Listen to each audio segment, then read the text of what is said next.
दोस्तों, आप सुन रहे हैं मनु भंडारी द्वारा लिखित उपन्यास महाभोज। तो आइए आगे बढ़ें। इतनी देर से सुकुल बाबू चुपचाप ही इन दोनों की बहस सुन रहे थे। अब एकदम भड़क गए। क्यों बेकार की छोटी छोटी बातों पर समय बर्बाद कर रहे हो? ये बताओ कि रैली की तैयारी कैसी हो रही है? 4 दिन चाहे और ज्यादा ले लो, पर बस ये रैली ऐसी होनी चाहिए कि तहलका मच जाए। सारे हरिजन और खेत मजदूर मौजूद हो उसमें। औरत बच्चों के साथ बहुत जरूरी हो गया है यह। काशी से कहिए आप वही करेंगे इंतजाम। एक रूठे हुए बच्चे की तरह बिहारी भाई ने कहा तो जोर से हंस पड़े काशी। हंसते हुए बोले, भारी कोप है हम पर बिहारी भाई का। फिर जरा ठहर कर बोले, देखो सुकुल बाबू, राजनीति हमारे विचार शून्य तो थी ही, इधर कुछ सालों से आचार्य शून्य हो गई है। पर राजनीति के नाम पर यह मारपीट और हुड़दंग मचाने वाली गुंडागर्दी हमारे बस की नहीं है। साफ कह देते हैं हम। दोनों हाथ झटक कर अपनी स्थिति साफ कर दी काशी ने। पिछले चुनाव में तो यही सब किए रहे बिहारी भाई। क्या मिला? हार और बदनामी। फिर आप तो हफ्ते भर से वहां जमे हुए थे और कौन सी आचार वाली राजनीति की? बताइए तो सुकुल बाबू को। दास साहब की सभा का इंतजाम करवाते रहे। आहत नहीं हो रहे काशी, बल्कि आनंद ले रहे हैं बिहारी भाई की इन व्यंग्योक्तियों का। हंसकर बोले, अरे दास साहब की सभा में तो आने वाले लोग कम और इंतजाम करने वाले लोग ही ज्यादा थे। हम क्या इंतजाम करते, पर वहां बैठे थे तो किया कुछ जरूर, पहले भी और ठोस ही किया है। सुकुल बाबू के चेहरे पर स्पष्ट कौतूहल उभर आया और बिहारी भाई चाहकर भी उदासीन नहीं रह सके। पूछा किसी ने कुछ नहीं, पर दोनों की उत्सुक नजरें काशी के चेहरे पर टिक गई। देखो, जोरावर वाले वोट की सबसे बड़ी ताकत है दास साहब की। 35% सॉलिड वोट। एक नहीं टूटता इसमें से। तो क्या, सो तो है ही। इन्हीं के चक्कर में तो इंसानियत की सूली पर चढ़ा रखा है उस गीता के भक्त और बापू की औलाद ने। पर तुम मुझसे क्या कर लोगे? बचे हुए 65% वोट दिलवा दो कि अपनी आचार वाली राजनीति से या मूक विरोध से? खींच और कुढ़न जरा भी कम नहीं हुई बिहारी भाई के स्वर में से। नहीं, उसमें से तो 20-25% तो ले ही जाएंगे दास साहब इस योजना के चक्कर में। पर हाँ, इससे ज्यादा वोट नहीं ले जा पाएंगे इस तबके के लोग। जमा खातिर रखो तुम। सो भी बहुत जोर मारा तो वो इंतजाम हम कर दिए हैं। और अपने इंतजाम से बेहद संतुष्ट होकर उन्होंने डिबिया में से 2 पान निकाले और बाएं गाल में दबा लिए। अंगुली से जरा सा चूना भी चाटा।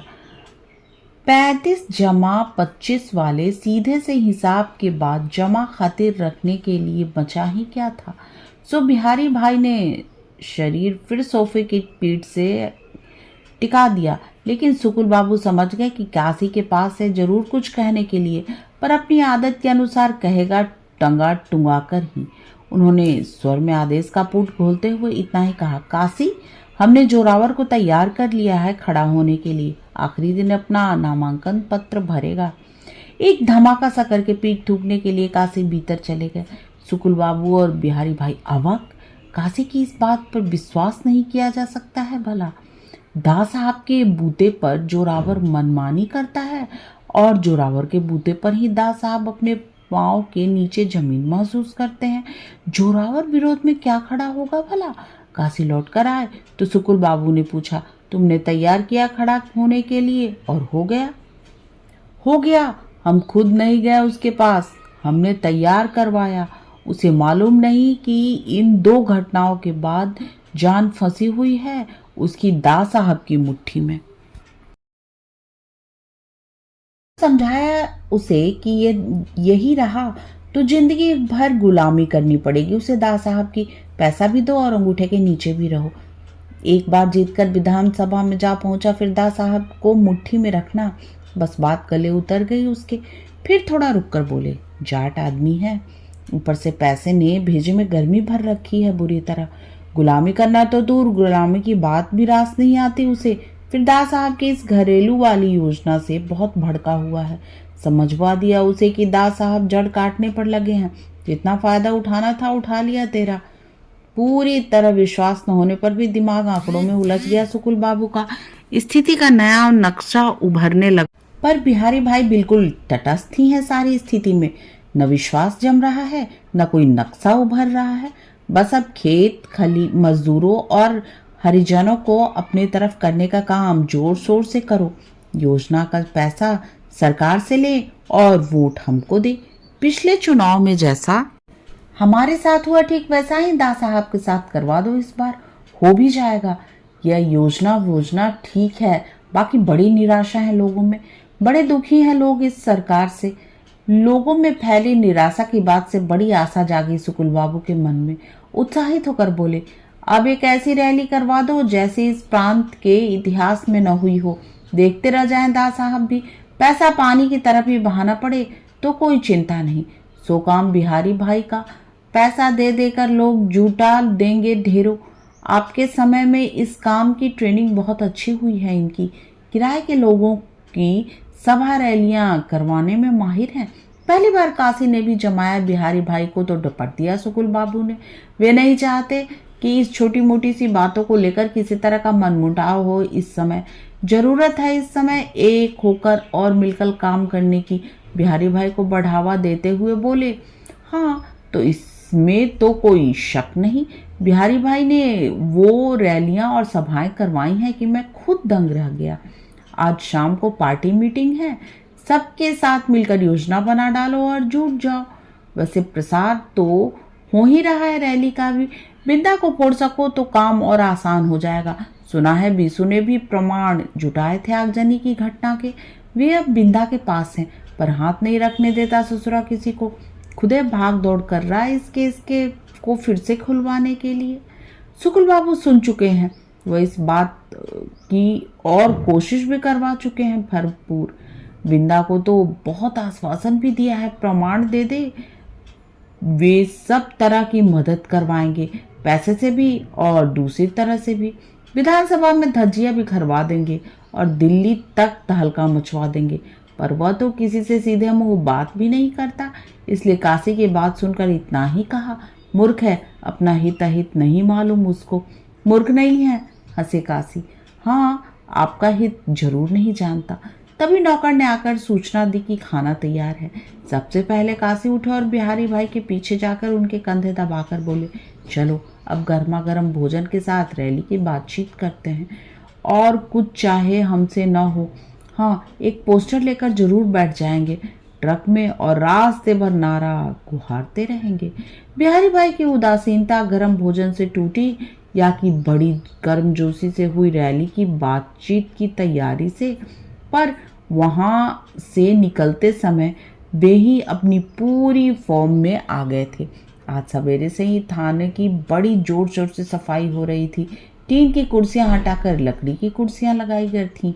उन पर गद्दियां भी बिछी हुई थी। 2 बेंचें और डाली गई थी। सजावट के नाम पर दीवार पर 2 कैलेंडर टांगे गए हैं, एक शिव पार्वती का और दूसरा भारत माता का। भारत माता की एक ओर चरखा काटते हुए गांधी जी हैं और दूसरी ओर तिरंगा लिए जवाहरलाल।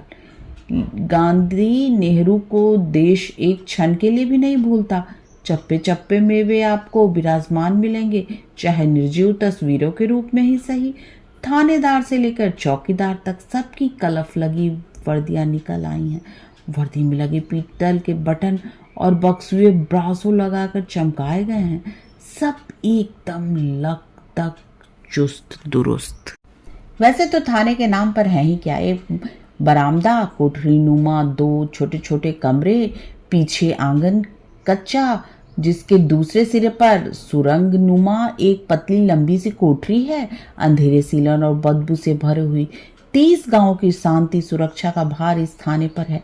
30 गांवों में अमन चैन रहे, इसलिए गड़बड़ फैलाने वाले तत्व 20-25 की संख्या में हमेशा इस सुरंग में बंद रहते हैं। वे भीतर गाने गाते हैं, गाली गलौज करते हैं, जुआ खेलते समय झगड़ा हो जाने पर खुलकर मारपीट भी करते हैं। पर आज सबको सख्त हिदायत कर दी गई है, किसी तरह का कोई शोर नहीं होगा।